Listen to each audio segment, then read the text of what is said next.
கற்றது உலகளவாகவும் கல்லாதது கைமண் அளவாகவும் இருக்கட்டும். Hello everyone, எல்லாரும் எப்படி இருக்கீங்க? நல்லா இருக்கீங்களா? இன்னைக்கு நம்ம பேச போற டாபிக் என்ன அப்படின்னு பார்த்தீங்கன்னா, அல்லு அர்ஜுன் அவர்கள் திரும்பவும் அரெஸ்ட் ஆக போறாரா அப்படிங்கிற ஒரு பர்டிகுலர் கேள்வி இன்டர்நெட்ல இன்னைக்கு ஃபுல்லாவே வந்து சர்க்குலேட் ஆகிட்டு இருக்கு. அதுக்கான காரணம் என்ன அப்படிங்கிறதையும் இன்னைக்கு இந்த வீடியோவில் நம்ம கிட்ட கிளியராக பேச போறோம். கொஞ்சம் த்ரோட் சரியில்லை, பட் இன்னைக்கு ஆக்சுவலி நான் வீடியோ எடுக்கக்கூடாது அப்படின்றத யோசிச்சு, பட் டைலமால இருந்தேன், எடுக்கலாமா வேணாமா அப்படின்ட்டு. பட் நேத்தோட வீடியோ எனக்கு ஒரு நல்ல ரெஸ்பான்ஸ், ஒரு டீசென்ட் ரெஸ்பான்ஸ் வந்திருக்கிறதுனால பூஸ்ட் மீ அப். சரி, ஓகே எடுப்போம் அப்படின்ட்டு தான் வந்து இன்றைக்கி இந்த வீடியோ நான் வந்து எடுத்துகிட்டு இருக்கேன். அண்ட் அஃப்கோர்ஸ் இன்றைக்கும் ஏர்லி மார்னிங் எழுந்து கொஞ்சம் ஒர்க்ஸ், நாளைக்கும் ஐ திங்க் ஒரு 2 மணிக்கு மார்னிங் எழுந்துக்கணும், திருப்பி மார்னிங் 2 மணிக்கு எழுந்து கொஞ்சம் ஒர்க்ஸ் இருக்குது. ஸோ ஒரு டைட் ஷெடியூல், பட் ஓகே எடுக்கலாமா வேணாமா டைலாமா, சரி எடுக்கலாம் அப்படின்ட்டு. ஒரு பக்கம் த்ரோட் சரியில்லை பார்த்துட்டே இருந்தேன், பட் நேத்தோட வீடியோ எனக்கு நல்ல recent view. Thank you for every one. So அதுக்காக தான் இன்னைக்கு நம்ம எடுப்போம் அப்படின்ட்டு இந்த வீடியோ நான் எடுக்கிறேன். அல்லு அர்ஜுன் அவர்கள் ஸோ நேற்று அவர் வந்து அரெஸ்ட் பண்ணுறாங்க, ஈவினிங் அரெஸ்ட் பண்ணுறாங்க. ஸோ அரெஸ்ட் பண்ணி 6 மணிக்கு அவருக்கு இன்டரிம் பெயில் கிடைக்குது.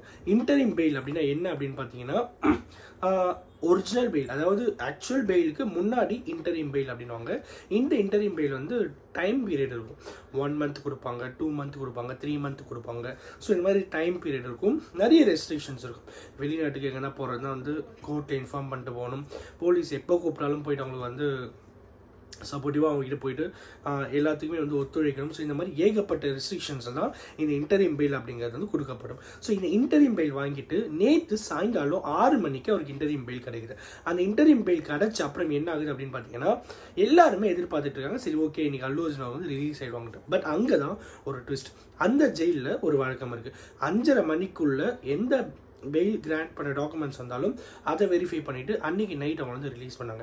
இஃப் இன்கேஸ் 5:30க்கு மேலே எந்த ஒரு பெயில் கிடச்சி யாருக்கு வந்தாலும் அவங்கள வந்து மறுநாள் ஏர்லி மார்னிங் தான் ரிலீஸ் பண்ணுவாங்க அப்படிங்கிற ஒரு ரூல் ஃபாலோ பண்ணப்பட்டு.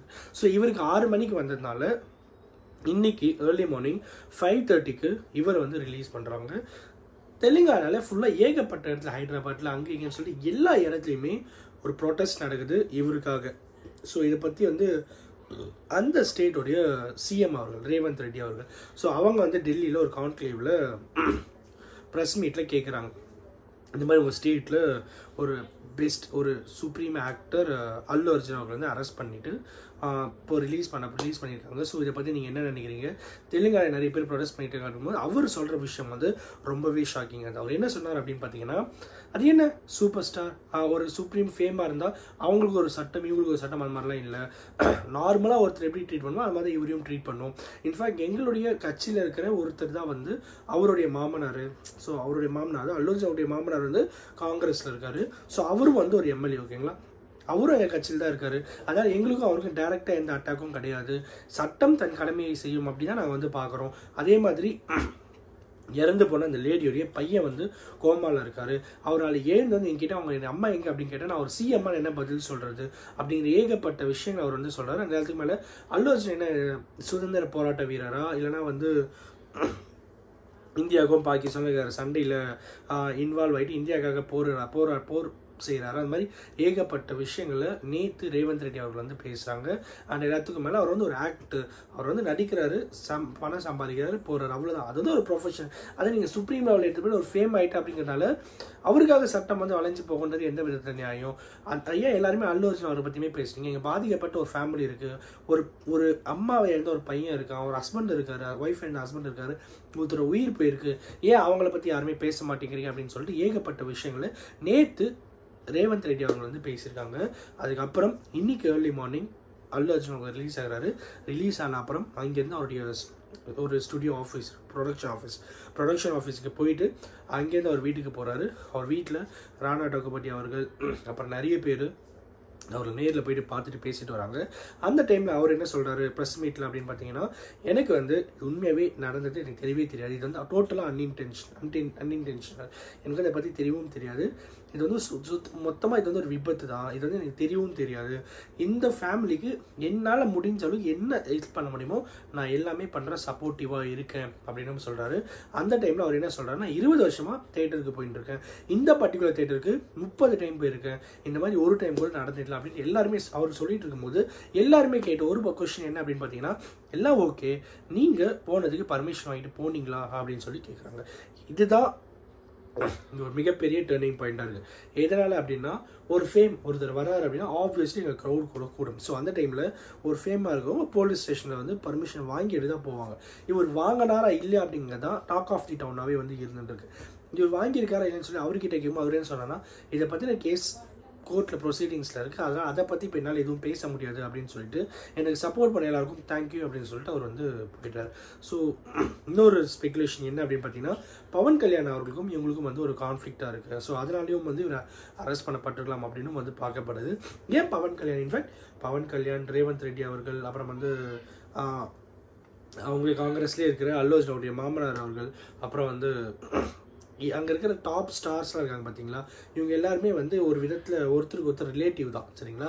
ஸோ ஒருத்தருக்கு ஒருத்தர் ரிலேட்டிவாக இருக்கும்போது பவன் கல்யாண் அவர்களுக்கும் அல்லு அர்ஜுன் அவர்களுக்கும் என்ன ஒரு கான்ஃப்ளிக்ட் அப்படின்னா, எலெக்ஷன் டைமில் பவன் கல்யாணுக்கு ஆப்போசிட்டாக, ஓகேங்களா, அகெயின்ஸ்ட் இல்லை, ஆப்போசிட்டாக என்டிஆர் அவர்களுடைய கட்சியை ஆதரித்து அல்லு அர்ஜுன் அவர்கள் வந்து கம்பெயின் போனார், எலெக்ஷன் கம்பெயின் போனார் அப்படின்னு மேபி அதனால கூட இந்த மாதிரி விஷயங்கள் இருக்கலாம் அப்படின்ட்டு ஒரு பாயிண்ட் ஆஃப் வியூ பார்க்கப்படுது. But main point of view என்ன அப்படின்னு பார்த்தா, இவர் தேட்டருக்கு போகும்போது பெர்மிஷன் வாங்கிட்டு போனாரா அப்படிங்கிறது தான் ஒரு மிகப்பெரிய கொஸ்டினாக இருக்குது. அல்லு அர்ஜுன் அவர்கள் என்ன சொல்கிறாங்கன்னா, நான் உள்ள தேட்டரில் படம் பார்த்துட்டு இருக்கும்போது தான் வெளியே இந்த சம்பவம் ஆச்சு, ஸோ அதை பற்றி எனக்கு எதுவுமே தெரியவும் தெரியாது, இது டோட்டலாகவே ஆக்சிடென்டல் தான், இருந்தாலும் நான் மன்னிப்பு கேட்டுக்கிறேன், அண்ட் அஃப்கோர்ஸ் எல்லாத்துக்கும் மேலே என்னால் என்ன பண்ண முடியுமோ அதை நான் பண்ணுறேன் அப்படின்ற ஒரு விஷயத்த அவர் வந்து சொல்லியிருக்காரு. ஸோ இவ்வளோ பெரிய விஷயம் இங்கே போயிட்டுருக்கு. சட்டம் தன் கடமையை செய்யும் ஒரு பக்கம் சிஎம் சொல்கிறாரு, இன்னொரு பக்கம் போலீஸோடைய ஆக்ஷன் சொல்லிட்டு ஏகப்பட்ட விஷயங்கள் இன்றைக்கி தெலுங்கானால டாக் ஆஃப் தி டவுனாகவே வந்து இருந்துகிட்ருக்கு அப்படிங்கிறது தான் இந்த வீடியோவில் நான் உங்ககிட்ட சொல்லணும் அப்படின்னு. அண்ட் நம்மள ஆந்திராவில் தெலுங்கானா நிறைய பேர் வந்து பார்த்துட்டு இருக்காங்க அப்படின்னும் போது உங்களுடைய டாக் ஆஃப் தி டவுன் அப்படின்றது ஒரு இன்னும் ஹார்ட் ஆஃப் தி டாப்பிக்காக ஏதாவது இருக்கும் பார்த்தீங்கன்னா, அந்த மாதிரி ஏதாவது விஷயங்கள் இருந்தால் எங்கிட்ட கமெண்ட்டில் ஷேர் பண்ணுங்கள். ஸோ தட் நம்மளும் அதை பற்றி டிஸ்கஸ் பண்ணலாம் அப்படிங்கிற ஒரு பர்டிகுலர் விஷயத்த சொல்லி இன்றைக்கி இந்த வீடியோ முடிக்கிறேன். இந்த வீடியோ முடிக்கும் ஒரு சின்ன அப்பாலஜி. எதனால் அப்படின்னா, எனக்கு த்ரோட் கொஞ்சம் சரியில்லாத காரணத்தால் தான் இந்த வீடியோவில் வாய்ஸ் கொஞ்சம் டவுனாக இருக்கிற மாதிரி இருக்கும். முடிஞ்ச வரைக்கும் சத்தமாக பேசியே எனக்கு இந்த வாய்ஸ் தான் வந்துட்டுருக்கு, என்னன்னு தெரியல, கொஞ்சம் கோல்டு, ஏர்லி மார்னிங் எழுந்து நிறைய ஒர்க்ஸ் அது இதுன்னு சொல்லிட்டு போயிட்டு இருக்கிறதுனால என்னால் ஹெல்த் கான்சன்ட்ரேட் பண்ண முடியல. ஸோ தட் இன்னும் அப்கமிங் டேஸில் கொஞ்சம் பெட்டராக க்யூர் ஆகிட்டு இன்னும் பெட்டர் கண்டென்ட்ஸ் கொடுக்குறேன். அண்ட் அஃப்கோர்ஸ் தேங்க்யூ ஃபார் வாட்சிங் வீடியோ. இந்த வீடியோ யாருன்னா ஒருத்தருக்கு நாலேஜ் இருக்குன்னு சொல்லி நான் நம்புகிறேன். Thank you so much.